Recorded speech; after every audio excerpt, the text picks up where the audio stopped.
everybody. I hope that you're enjoying this festive final week of October.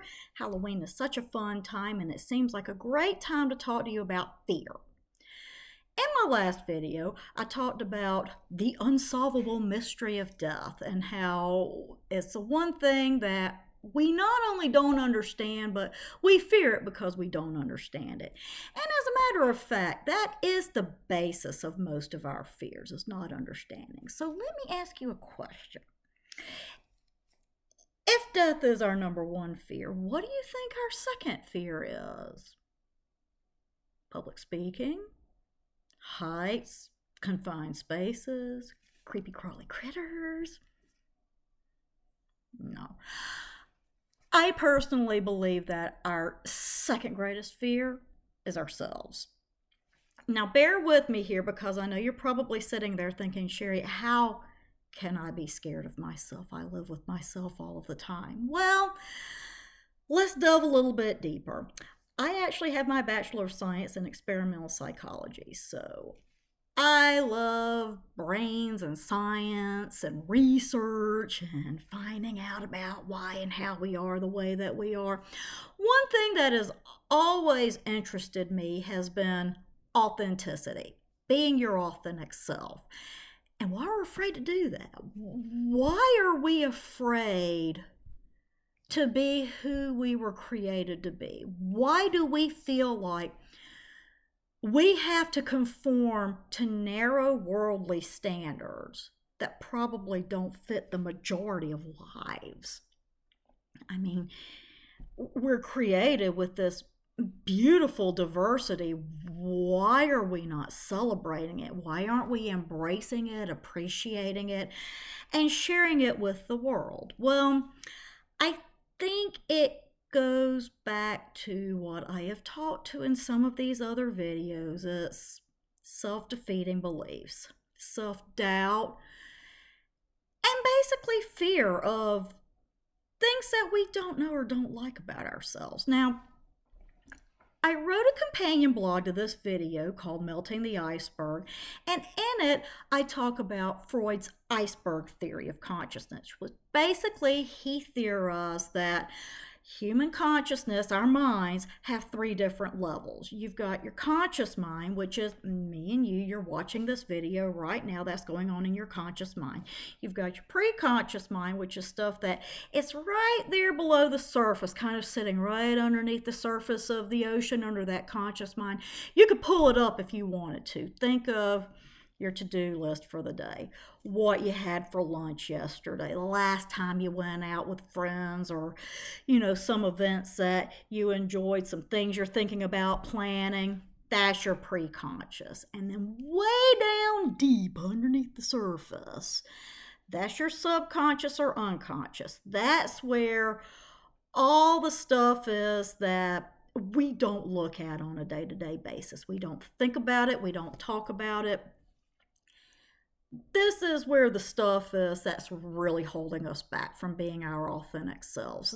This is basically where everything is that we're trying to uproot. The self-sabotage, the self-doubt, the parts of ourselves that we don't like, that we don't understand, the intrusive thoughts, the I can't do it, the butts that you need to check. Remember my video on check your butt?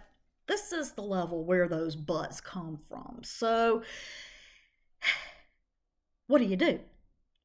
How do you basically quit undermining yourself? How do you face yourself in all honesty to melt that iceberg, raise the sea level in your life? Let's get some personal global warming going here. Come on, let's thaw that ice and start warming up to the reality that we've got. How do you do that? Well, the simple answer is cognitive restructuring. Of course, This goes back to things that I've said in previous videos and other blogs about you have to refute those beliefs. You have to really dig deep to figure out what is it that planted these doubts into your consciousness to keep you from believing that you can do what's in your heart to do, from being who you want to be, from why are you so scared of people judging you in the first place? I mean, seriously, take a look around at the world. Do they really look like they know what they're doing? These narrow definitions of success, and I mean, they are narrow. Come on. Life is vast. The universe expands constantly. And you're telling me that this little itty bitty dirt road is the only way to succeed in this world? Why do we have so much variety? Why do we have so many possibilities? Why is there so much when so little is acceptable? Well, I'll tell you why. It's because I don't know who made those decisions, but they're not your people. They're not your things. Maybe those standards work for some people, and if they work for you, well and fine and great. That's okay. That's fine. I'm not saying anything against that, but what I am trying to say is that those standards of worldly success do not apply to most of us. They just don't. We're bigger than that. We're much bigger than that. Don't you want to embrace life in all its fullness? That's where joy is. And I'll tell you the secret to really overcoming this, to really accepting not only yourself as you are, but and expressing it to the world and offering it to the world and reaching your full potential, is in this phrase that I heard on a podcast a few weeks ago. And it was so impactful, I wrote it and stuck it up in a couple of places where I see it every day to remind me. Anything that compromises you is not truth. Now let that sink in for a moment. Anything that compromises you is not truth. If it's in your heart, if it's something that you really feel led to do, if it's, whatever it is that lay in front of you that the butts are telling you, no, you can't do that, you can't do that. What is it that's compromising that truth? What is it? Now, this is called cognitive restructuring. What I would suggest that you do is start with this phrase, and I never thought I would suggest this, but use a journal. Get a journal. Now, it doesn't have to be anything fancy. It can be as simple as a spiral notebook. You don't have to write in it every day, but I do suggest getting a handwritten journal, starting with that phrase, anything that compromises you is not truth, and find one thing that is compromising you. Find one can't in your life. Find one but in your life that you want to challenge, and just challenge it daily. As I said before, just when it comes up, challenge it. Look for proof in your life that it's not true. Every night before you go to bed as you're falling asleep, repeat to really sink it into your subconscious. I can do this. I am capable of doing this. Here's the evidence that I've done it before. Here's the accomplishments. Here's what I've achieved. Here's ways that I've proved it wrong. And hey, if you can't come up with any, there's a first time for everything. So why not now? See how you feel. Just try this for a few days. Write it down, challenge it, and just really work to uproot those things, to melt that iceberg, to thaw out and raise the level of your life to a higher level so you can do more. It would not be in your heart if it were not meant for you. And if somehow something did get planted in your heart that's not really yours, that's wrong for you, you'll see that too.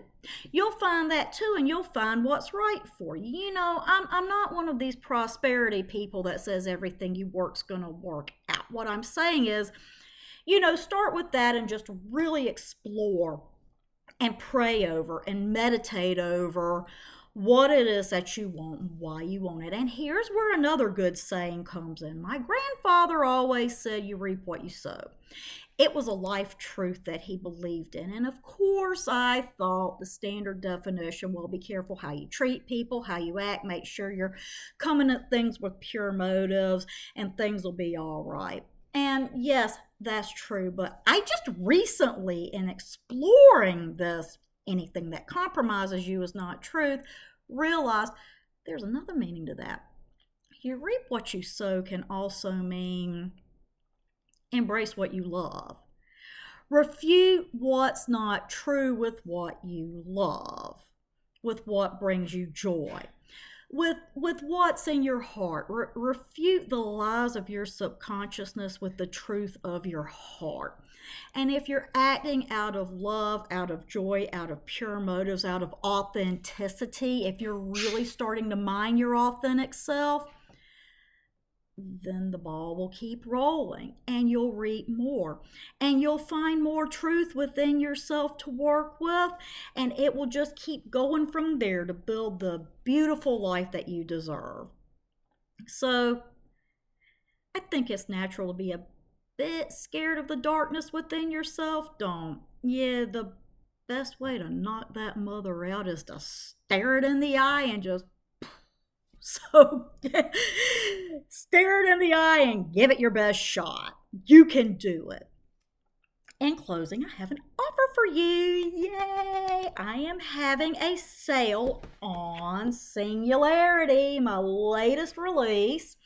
My apocalyptic sci-fi thriller is on sale October 30th and 31st, 99-cent ebook, $9.99 paperback. If you don't have it yet, it's a great time. Go grab it, get you a weekend read. If you're already Christmas shopping and you know people who like apocalyptic thrillers, grab them a copy. Go for it. And also, I want to thank you for enjoying Sundown and buying that, my short story that I released this month. It's done well. I've gotten a lot of positive comments back on that. Go pick that up. It's only 99 cents. And of course, please leave reviews. These or any others that you've read, please leave reviews. Gets the word out there. Just helps people to find it, help people to know. We want to bring the readers joy. So with that, I'm going to wish you a safe and happy Halloween. Have a great day. Have a great weekend. And I will see you next time. Bye.